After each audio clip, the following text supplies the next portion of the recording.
Grandes ideas de la filosofía. Filosofía de la ciencia.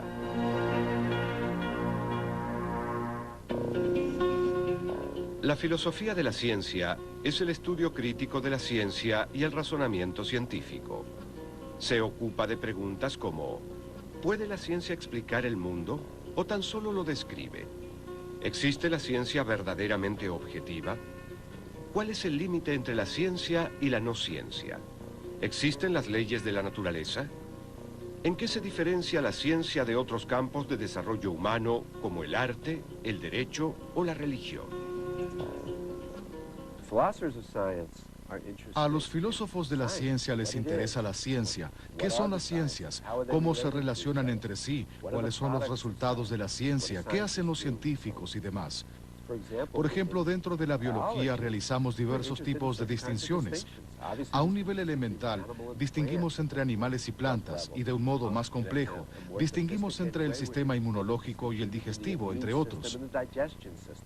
Dentro de la física, la ciencia fundamental, podríamos preguntarnos acerca de las propiedades más básicas y de la manera adecuada de ver al mundo. A menudo se plantea la pregunta: ¿qué relación guarda la filosofía con la ciencia? Y la respuesta a dicha pregunta, creo, es que aunque digamos que la ciencia natural era parte de la filosofía, de hecho se la llamaba filosofía natural, aún en la época newtoniana y durante un tiempo después, solemos pensar que hubo una especie de separación entre la filosofía y las ciencias naturales, y que pasaron a ser dos campos separados.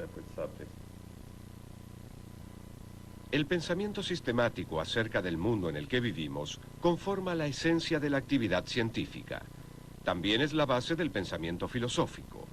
En líneas generales, la filosofía y la ciencia tienen un programa en común: desentrañar el misterio de nuestro mundo. Entonces no ha de sorprendernos que estas dos empresas hayan recorrido caminos paralelos durante siglos. Durante gran parte de la historia de la filosofía de la ciencia no se diferenció del resto de la filosofía. De hecho, la filosofía en sí, o al menos gran parte de ella, no se diferenciaba mucho de las ciencias en general. Entonces, los atomistas griegos como Demócrito e incluso Platón y Aristóteles se hacían preguntas que hoy en día consideramos filosóficas y otras que consideramos científicas. El despertar de la conciencia científica se remonta a la antigua Grecia. En el siglo VI a.C., los pensadores jonios comenzaron a buscar más allá de las explicaciones tradicionales provistas por el mito y la religión. Entre los filósofos presocráticos, la noción matemática de Pitágoras acerca de la estructura del mundo fue sumamente influyente. Tanto así que para Platón, el creador del universo, es un matemático que construyó el cosmos de acuerdo con los principios geométricos.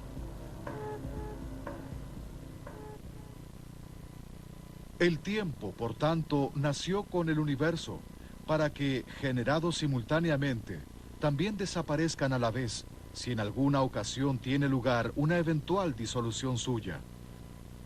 La decisión divina de crear el tiempo hizo que surgieran el Sol, la Luna y los otros 5 cuerpos celestes que llevan el nombre de planetas, para que dividieran y guardaran las magnitudes temporales.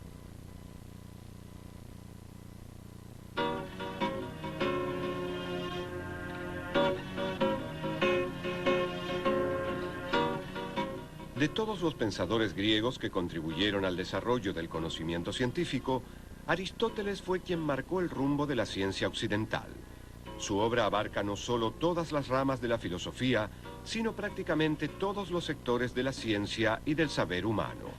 Fue él quien estableció las divisiones entre las ciencias físicas tal como las conocemos actualmente, y su visión del mundo dominó la civilización occidental durante aproximadamente 2000 años. Mientras que Platón tendía a idealizar, Aristóteles desplegaba su pasión de científico por deducir el saber de los hechos concretos. Aristóteles estaba interesado en los diferentes tipos de organismos biológicos que existen, cómo se relacionan entre sí, cómo se reproducen, cómo duermen, cuánto tiempo duermen, y también estaba interesado en preguntas filosóficas, tales como ¿cuál es la causa última de sus movimientos? ¿Por qué hay animales sobre la faz de la Tierra? Y por supuesto, también estaba interesado en preguntas filosóficas mucho más generales, como por ejemplo, ¿cuáles son las principales categorías de la existencia?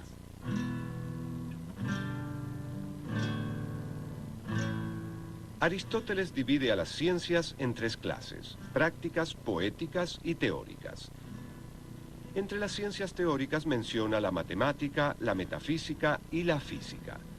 Para Aristóteles, la ciencia es el conocimiento verdadero y cierto, exactamente lo opuesto a la opinión. En su analítica posteriora, Aristóteles aplicó el rigor de la lógica, una disciplina creada esencialmente por él para formular un proceso metodológico a fin de adquirir conocimiento científico. Él sostenía que solo podemos comprender el mundo procediendo de manera deductiva a partir de principios primeros para alcanzar conclusiones incontrovertibles. La predilección del científico por inferir conclusiones particulares a partir de reglas generales tiene sus orígenes en Aristóteles. El razonamiento inductivo pasó a un segundo plano respecto del pensamiento deductivo. En realidad, la inducción no jugó un papel muy importante debido a la idea equivocada de Aristóteles de que la inducción era un sostén provisorio, y que cuando uno descifrara qué estaba sucediendo, era posible encontrar ciertos principios a priori a partir de los cuales se podría aplicar la deducción. El énfasis aristotélico en la lógica deductiva dominó la ciencia occidental durante siglos e influyó profundamente sobre diferentes pensadores como Euclides de Alejandría, uno de los matemáticos más importantes del período clásico. El método axiomático euclidiano, inspirado en la lógica aristotélica, apuntaba a reducir todos los enunciados de la geometría a ciertas hipótesis básicas y establecer una norma para la metodología científica que habría de permanecer vigente durante siglos. Las leyes de la naturaleza no son sino pensamientos matemáticos de Dios.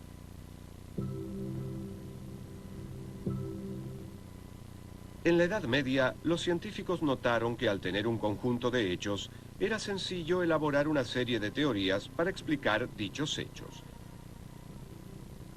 Guillermo de Ockham, un filósofo y teólogo del siglo XIV, propuso que para explicar un fenómeno es preciso optar por la explicación más sencilla. Puede no ser estrictamente la correcta, pero si se toma el camino más directo, hay mayores probabilidades de llegar a la respuesta adecuada más rápido. Este principio, que se lo conoció bajo el nombre de la navaja de Ockham, fue un hito en la historia de la metodología científica. La pluralidad no ha de ser postulada a menos que sea necesario.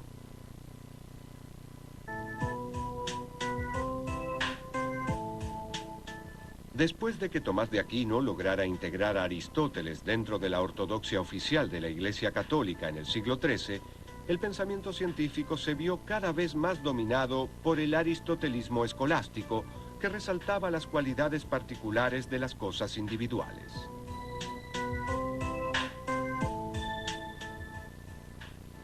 En el aristotelismo había 4 elementos: tierra, agua, aire y fuego. Cada uno de ellos tenía una naturaleza propia que les otorgaba ciertas propiedades innatas. El agua era húmeda y fría. La tierra era seca y fría. La tierra era pesada por naturaleza. El fuego era liviano por naturaleza. Y entonces, ese tipo de propiedades, el frío, la humedad, la sequedad, su peso, su liviandad, simplemente se explicaban a través de su naturaleza innata, lo que se conocía como forma sustancial, y no se daban mayores explicaciones. Simplemente eran así por naturaleza, y esa era la única explicación que podía darse respecto de su comportamiento. Luego, en el siglo XIV, los textos clásicos que habían desaparecido de Occidente por siglos comenzaron a reaparecer y encendieron la llama del saber y el descubrimiento que caracterizó al Renacimiento.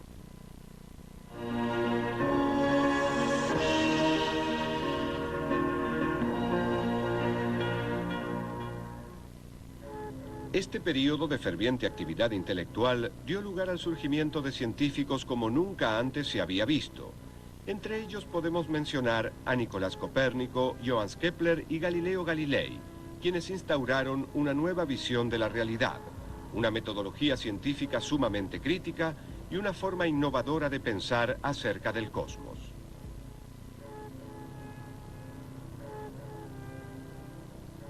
¿Eran filósofos? ¿Se consideraban filósofos? Bueno, de cierta manera sí. Después de la publicación del Mensajero Sideral en 1610, Galileo abandonó la universidad e ingresó a la corte.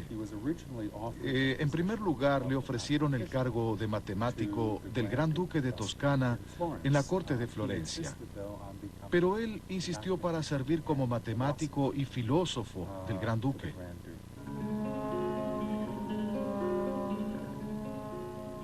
Copérnico revolucionó el mundo al proponer que el Sol, y no la Tierra, era el centro de nuestro sistema solar. Kepler amplió la teoría del sistema copernicano, postulando que los planetas se mueven en órbitas elípticas y no en círculos perfectos como se creía anteriormente. La actividad científica de Galileo desafió la ortodoxia aristotélica, lo cual le ocasionó grandes dificultades con la Iglesia Católica.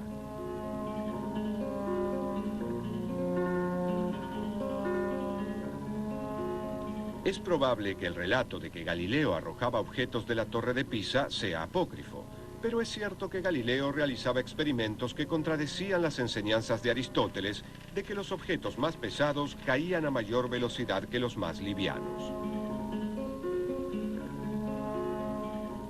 Al enfatizar en sus datos la cantidad por encima de las cualidades particulares de los objetos que observaba, Galileo introdujo una noción radicalmente nueva. La ciencia debe basarse en la medición. Este hecho puso a la matemática en la primera plana de la actividad científica.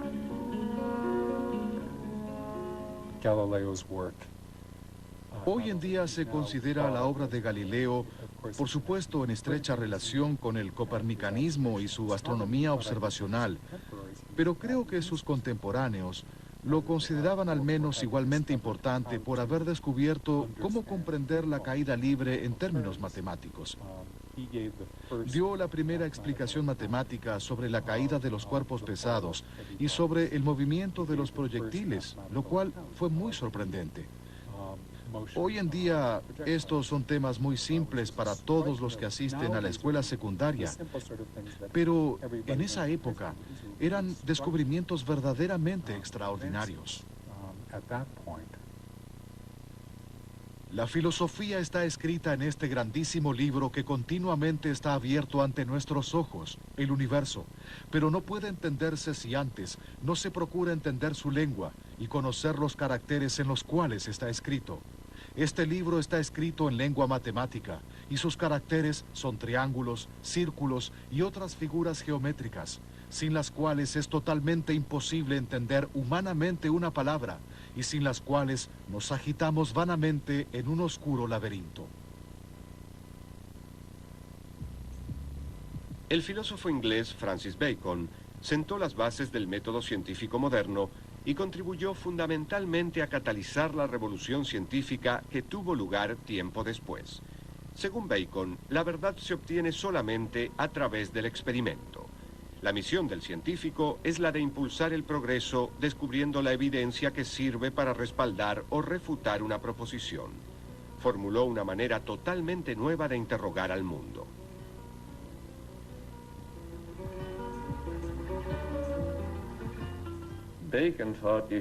Bacon creía que se debían evitar las hipótesis abstractas por completo. Podría decirse que él quería que la ciencia funcionase como la ingeniería, en parte porque la ciencia medieval de la última época, que era la ciencia del siglo XV, todavía daba escasos resultados útiles. Y él anticipó que ésta podía llegar a convertirse en algo mucho más útil aún. Él considera que la ciencia, comprender la naturaleza, es una manera de mejorar la vida de las personas. Siendo uno de los críticos del aristotelismo más importantes de la época, su mayor crítica hacia este movimiento es que es estéril, que en realidad no produce tecnología, no produce obras. Él hace la siguiente analogía. La filosofía de la que se habla hoy en día es como los jóvenes, mucho parloteo y ninguna obra. En realidad, no produce nada. Cree en una nueva filosofía que realmente produzca tecnología y haga obras. Lo que Bacon quería es darnos una manera racional de organizar la experiencia e interrogar la naturaleza, para que con esta combinación de razón y experiencia realmente logremos progresar. Si una persona parte de certezas, terminará con dudas. En cambio, si acepta partir de la duda, habrá de terminar con certezas. Fue gracias a la aparición de Isaac Newton que la revolución científica triunfó definitivamente sobre la institucionalizada visión aristotélica del mundo. En sus principios matemáticos de la filosofía natural, también conocidos como Principia Mathematica, Newton describió la gravitación universal, delineó las leyes de movimiento y sentó las bases de la mecánica clásica. Sus 4 reglas del razonamiento marcaron un hito en la evolución del método científico. Estas reglas sostienen: no admitir más causas que las que son verdaderas y bastan para la explicación de los fenómenos. En cuanto sea posible, adscribir las mismas causas a idénticos efectos naturales. Considerar como propiedades de todos los cuerpos aquellas que no pueden ser aumentadas ni disminuidas y que se encuentran en todos los cuerpos en que es posible experimentar, pues las propiedades de los cuerpos no se conocen más que por experimentación. En filosofía experimental, tener por verdaderas las proposiciones inferidas por inducción a partir de los fenómenos.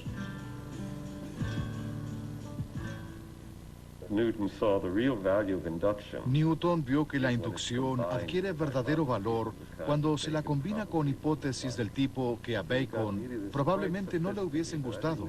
Y esto es bastante sofisticado. Creo que a Newton se lo desestimó como filósofo de la ciencia. Newton creó una combinación bastante sofisticada de formación de hipótesis e inducción, que pasó a ser el característico enfoque británico de la física. Al establecer sus leyes de movimiento, Newton manifestó su implícita convicción de que las leyes rigen el comportamiento del mundo natural. Pero, ¿a qué nos referimos con leyes de la naturaleza? ¿Existen al igual que un árbol o una mesa? ¿Son entidades que hacen que las cosas sucedan y dirigen el universo físico como las leyes promulgadas por una legislatura? ¿O juegan un papel diferente dentro del cosmos? Una pregunta que sin duda será de gran interés para los filósofos es: ¿qué son las leyes? Cabe destacar que los científicos pueden llevar adelante su trabajo sin preguntarse realmente qué son las leyes. Por supuesto se preguntarán qué son las leyes, ya que están interesados en las leyes de la física, de la luz, de la gravedad, de la biología, de la teoría del aprendizaje y demás. Pero pueden investigar y descubrir estas leyes, o al menos hacer conjeturas sobre lo que las mismas pueden ser, sin haber respondido nunca a la pregunta ¿qué es una ley? Desde que Aristóteles declaró que es necesario conocer las primeras causas, una de las leyes fundamentales de la ciencia fue la de la causalidad, la noción de que siempre que se produce un cambio en el estado del mundo, algo tiene que haberlo ocasionado. Sin embargo, el filósofo escocés David Hume planteó que no existe evidencia irrefutable de que dicha causalidad sea una característica propia de este mundo. Asumimos que al arrojar una moneda, esta caerá al suelo porque ello es lo que ocurrió siempre en el pasado. pero que algo haya ocurrido en el pasado no es garantía de que ello vuelva a suceder en el futuro. Hume sostenía que el razonamiento inductivo que parte de la experiencia no manifiesta una ley de la naturaleza, sino un hábito de la mente. Si la causalidad no existe, la ciencia se encuentra en graves problemas. Entonces, ¿cómo utilizar hechos para respaldar una teoría científica si no se puede inferir una relación causal entre los mismos?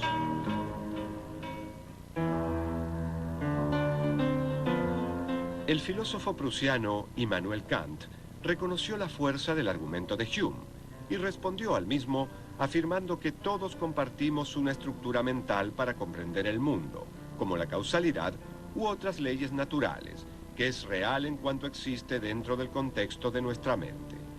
No es importante si existe o no en el mundo, porque ello sencillamente no puede llegar a conocerse. No podemos conocer más allá de lo que está en nuestra mente, con lo cual la realidad definida por las categorías de la experiencia, según Kant, comprende la totalidad del conocimiento humano. Provista del método científico de Newton y el argumento kantiano sobre el conocimiento, la ciencia hizo eclosión en los siglos XVIII y XIX. Uno por uno, los misterios de la naturaleza fueron develándose.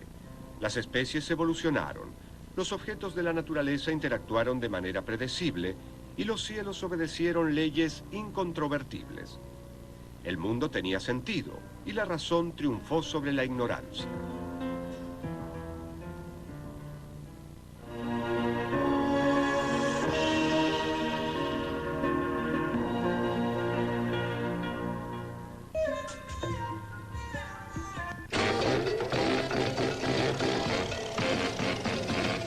Canal A. Hay otra televisión.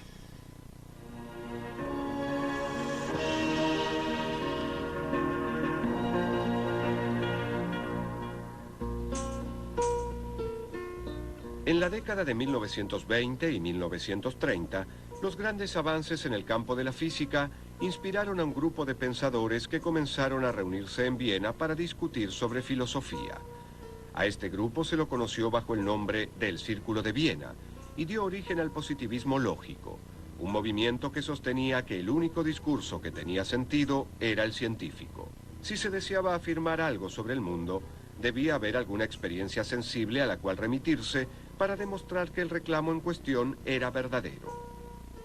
A este concepto se lo denominó principio de verificación o verificacionismo.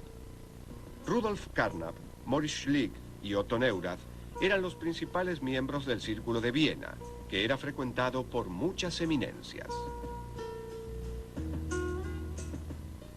Einstein, Kurt Gödel, un gran matemático y lógico, y también Wittgenstein, solían visitarlo frecuentemente. Y estas personas estaban muy interesadas en saber cómo o hasta qué punto la ciencia podía conocer acerca del mundo y cuáles eran las bases de la misma.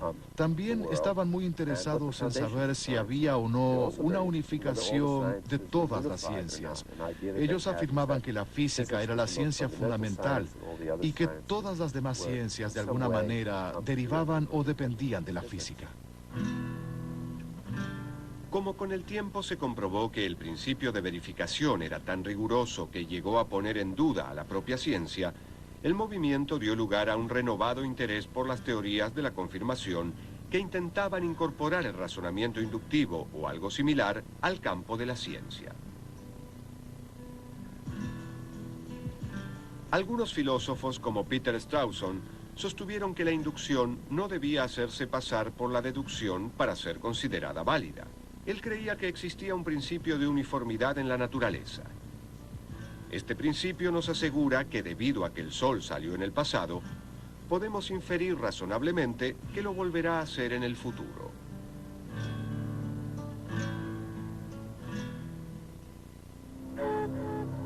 El filósofo austríaco Karl Popper sostuvo que los científicos no infieren teorías de la observación imparcial de los hechos, sino todo lo contrario. Todos los problemas e hipótesis anteriores guían sus observaciones.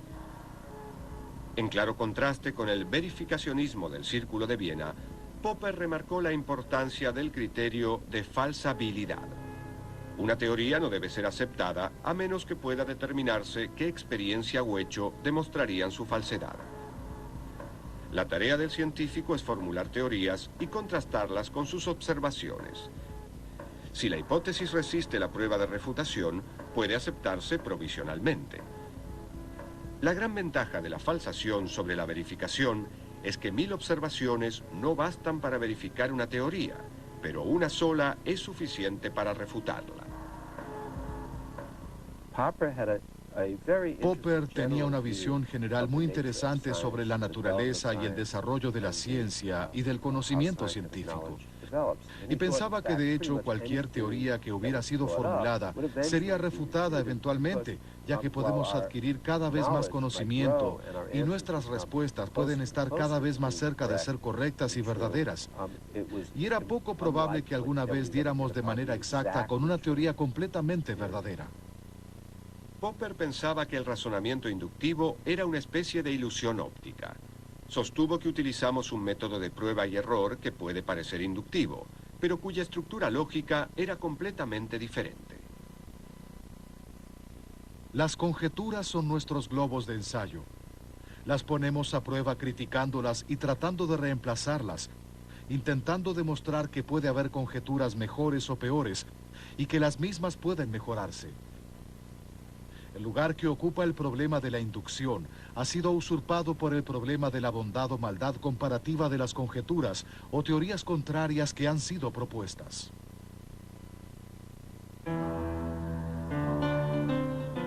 El filósofo estadounidense Nelson Goodman argumentó contra la existencia de la lógica inductiva formal.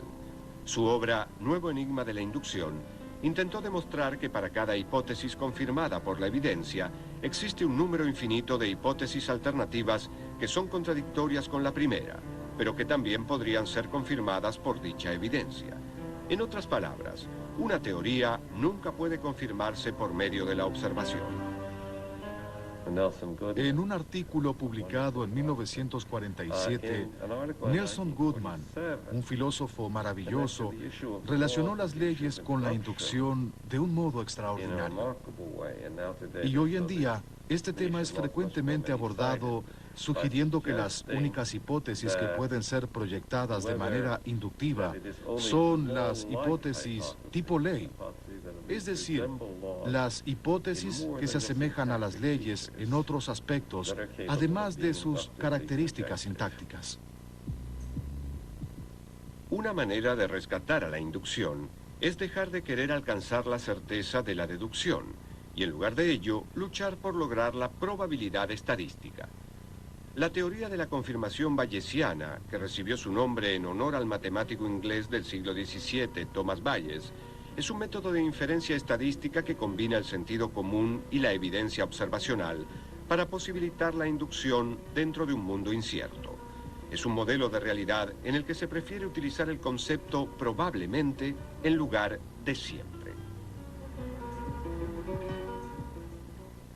Around the beginning of the 1960s, A comienzos de la década de los 60 había una especie de revolución filosófica, en general dentro de la filosofía de la ciencia, por la cual se rechazaban o al menos modificaban muchos aspectos de las teorías positivistas y lógicas. La principal objeción que se hacía en ese momento era que los filósofos de la ciencia de la época no tomaban a la historia de la ciencia y a la práctica real de los científicos en sus laboratorios y sus estudios con la seriedad del caso. Tampoco tenían en cuenta la influencia ejercida sobre la ciencia por diversos acontecimientos generales, culturales, políticos y sociológicos. La crítica más penetrante e interesante en este aspecto fue la del historiador de la ciencia Thomas Kuhn, quien estaba muy interesado en la evolución de la ciencia a lo largo del tiempo. Él propuso una tesis muy interesante. En cualquier momento dado, los científicos trabajan dentro de un determinado paradigma. Esto es, un conjunto de ideas y teorías básicas, una serie de problemas a resolver, ciertos métodos experimentales y ciertos tipos de soluciones particulares que sirven como soluciones eficaces para los problemas.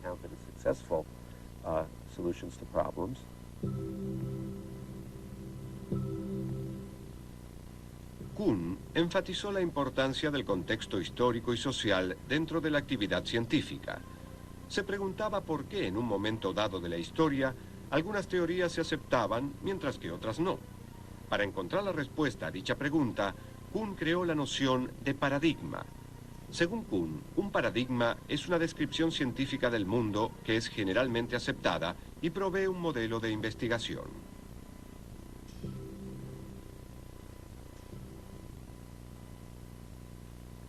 La existencia del paradigma establece el problema que debe resolverse. Una de las cosas que adquiere una comunidad científica con un paradigma es un criterio para seleccionar problemas que, mientras se dé por sentado el paradigma, puede suponerse que tienen solución. Kuhn creía que Popper no había comprendido cómo progresaba la ciencia. La ciencia no se ocupa de crear teorías y luego confirmarlas o rechazarlas, sino más bien de solucionar problemas. El proceso sistematizado de resolución de problemas es lo que Kuhn denominó ciencia normal. Pero Kuhn también pensaba que en un cierto punto de la práctica de la ciencia normal, o mejor dicho, en varios puntos, surgirían problemas que no podrían solucionarse a través del paradigma teórico que había sido aceptado. Y cuando esto ocurre, lo que suele suceder es que sobreviene una revolución dentro de la ciencia y una nueva teoría. Un nuevo paradigma surge para reemplazar el anterior. Algo similar a esto ha sucedido claramente, al menos algunas veces, a lo largo de la historia de diversas ciencias, típicamente en la física. El cambio que se produjo del paradigma de la mecánica clásica, la visión del mundo newtoniana de las partículas que se mueven recorriendo trayectorias, a la visión de la mecánica cuántica, es un buen ejemplo del cambio de paradigmas.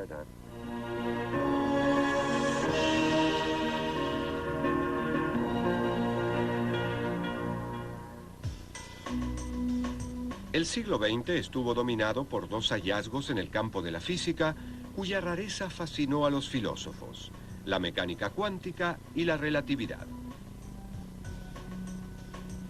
Einstein estaba trabajando en una oficina de patentes de Berna cuando en 1905 expuso su teoría de la relatividad especial o restringida, una teoría que sostenía que no existe ningún sistema privilegiado de referencia. Dentro de la idea de naturaleza de Einstein, solo existe el movimiento relativo. Es imposible situar en forma objetiva un fenómeno cualquiera en el espacio y en el tiempo. Luego, en su teoría de la relatividad general, Einstein intentó unificar bajo un mismo principio la inercia y la gravedad, dos fuerzas de la naturaleza que se habían mantenido separadas desde el advenimiento de la física newtoniana. No es que se haya descartado a la física newtoniana, sino que la misma fue reemplazada. Las implicancias de la teoría de Newton todavía pueden ser aceptadas en su mayoría, pero la teoría de Einstein trajo consecuencias experimentales nuevas que se ajustan mejor a los experimentos reales. Y, de hecho, una de las consecuencias de la teoría de Einstein comprende un momento especial en la historia de la física. La teoría de la relatividad general de Einstein predijo que la luz que viaja cerca de un cuerpo tan pesado como el Sol sufriría los efectos de la gravedad. La teoría de Newton no postulaba esto, y en la década de 1920, Sir Arthur Eddington organizó la observación de un eclipse solar en la que habría de medirse si realmente la luz de las estrellas lejanas se desviaba al pasar cerca del Sol. Y de hecho descubrieron que los resultados se acercaban más a lo propuesto por la teoría de Einstein que la de Newton.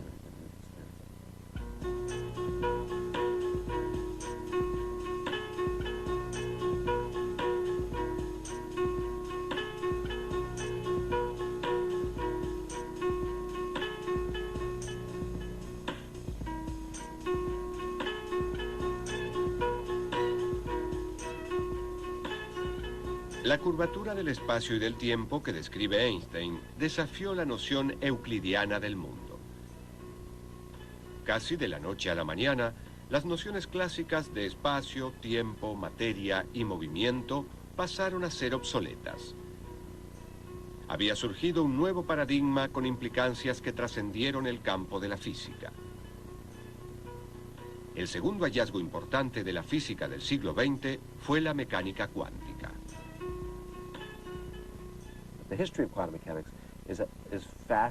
La historia de la mecánica cuántica es fascinante y dramática a la vez. La teoría se desarrolló por etapas a comienzos del siglo XX. Uno de los principales problemas que los físicos debieron enfrentar en esta época fue cómo pensar acerca del átomo. En un principio, al átomo se lo consideraba como una especie de sistema planetario en miniatura, con el núcleo en el centro y los electrones orbitando alrededor del átomo. Pero la teoría de la luz de Maxwell predijo que si una carga eléctrica se mueve de la manera en que los electrones se mueven alrededor del átomo, entonces debería irradiar luz, y al irradiar luz debería perder algo de su movimiento y eventualmente caer dentro del núcleo del átomo. Por supuesto, si así es como se comportan los átomos, entonces el universo habría de colapsar, y queda claro que ello no sucede. Con lo cual, algo estaba equivocado.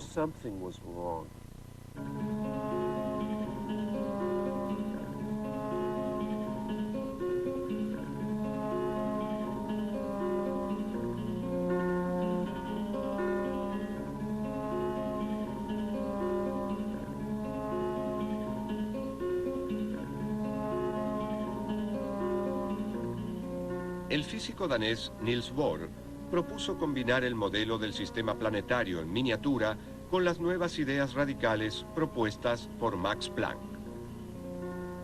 Planck sugirió que los electrones existen a niveles de energía fijos que están a una distancia fija del núcleo.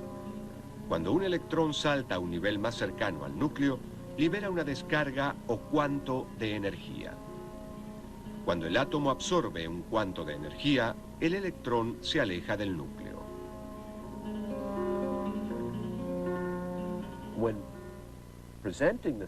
Al presentar la teoría, los físicos dirán a menudo que es posible realizar mediciones y determinar la posición dentro de un área muy pequeña de una partícula, un electrón, pero no es posible hacer simultáneamente mediciones de su velocidad y viceversa. Y esta visión fue desarrollándose. Y de hecho las partículas atómicas, los electrones y demás, no tienen simultáneamente posición y velocidad. Por supuesto, si uno se detiene a pensar en ello un momento, si uno considera a los electrones como partículas, ¿qué significa que algo tenga una posición pero no tenga velocidad? No me refiero a que no se conozca su velocidad, sino que no tiene velocidad. O bien, ¿qué significa que algo tenga una velocidad dada pero no una posición determinada? Todo esto es muy extraño. Y se vuelve aún más extraño. Einstein respondió a las aparentes contradicciones con la mecánica cuántica y se encendió la polémica entre la teoría de la relatividad y la teoría cuántica.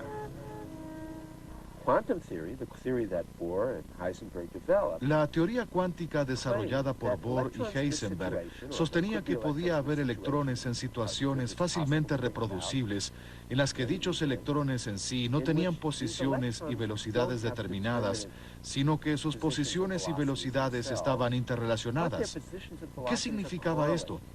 Bueno, dada la visión instrumental que Bohr tenía sobre la mecánica cuántica, quería decir que si se realizaba cierta medición y se obtenía cierto resultado de este electrón, ello nos diría qué resultado se debería obtener al realizar una medición en aquel electrón, ya sea de su velocidad o de su posición.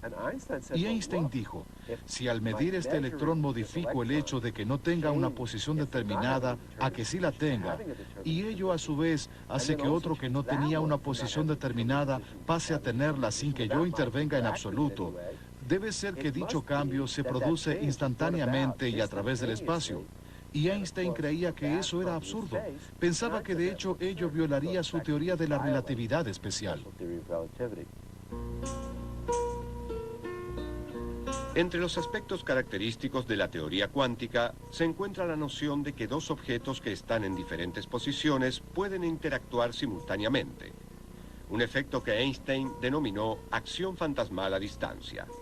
También desarrolló la noción de superposición, el principio según el cual, mientras no se pueda observar un objeto, el mismo se encuentra en todos los estados posibles de manera simultánea. El acto de la observación es lo que hace que un objeto esté limitado a una sola posibilidad.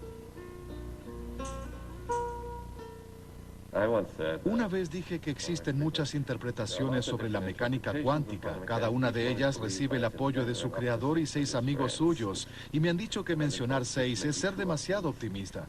Entonces se presenta esta extraña situación en la que tenemos una teoría, sabemos cómo usarla, sabemos cómo hacer predicciones. Y para muchas personas como los positivistas, ello ya sería suficiente. Pero para muchos físicos y muchos filósofos no lo es, pues desearíamos tener algún tipo de comprensión acerca de lo que dicho formulismo expresa. El debate entre estos dos sistemas radicalmente diferentes, el físico y el metafísico, todavía permanece encendido. Por un lado, los físicos cuánticos emplean el cálculo estadístico y el principio de la incertidumbre, mientras que Einstein señalaba que Dios no juega a los dados con el universo. La teoría cuántica sugiere una realidad física azarosa y discontinua en la que las causas pueden tener efectos simultáneos a distancia, mientras que la teoría de la relatividad percibe al cosmos como algo relacional y continuo. Entonces, científicos y filósofos continúan entablando un intenso e ininterrumpido diálogo para lograr dar una explicación acerca de la naturaleza del mundo.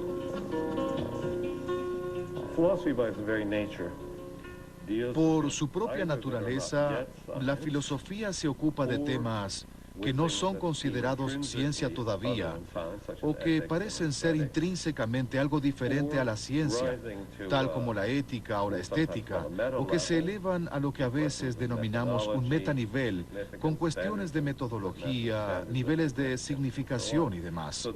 Entonces, parte de la filosofía debe ser ciencia que está por nacer.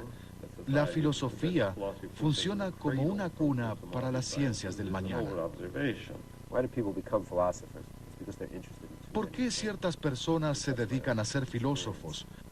Porque están interesadas en demasiadas cosas, al menos esa es mi experiencia personal. Entonces a uno le interesa la cultura griega, pero también la matemática, la física y la historia. Y luego uno descubre que al hacer filosofía es posible estar interesado en todos estos campos y trabajar en ellos, porque todos ellos tienen su base y todas estas áreas de interés intelectual son áreas en las que es posible hacer preguntas filosóficas, tales como ¿cuál es el objeto de estudio? ¿Cómo investigamos acerca del mismo? ¿Cuáles son los conceptos y las expresiones de las nociones centrales de dicho tema? Y lo mismo se aplica a la filosofía de la ciencia.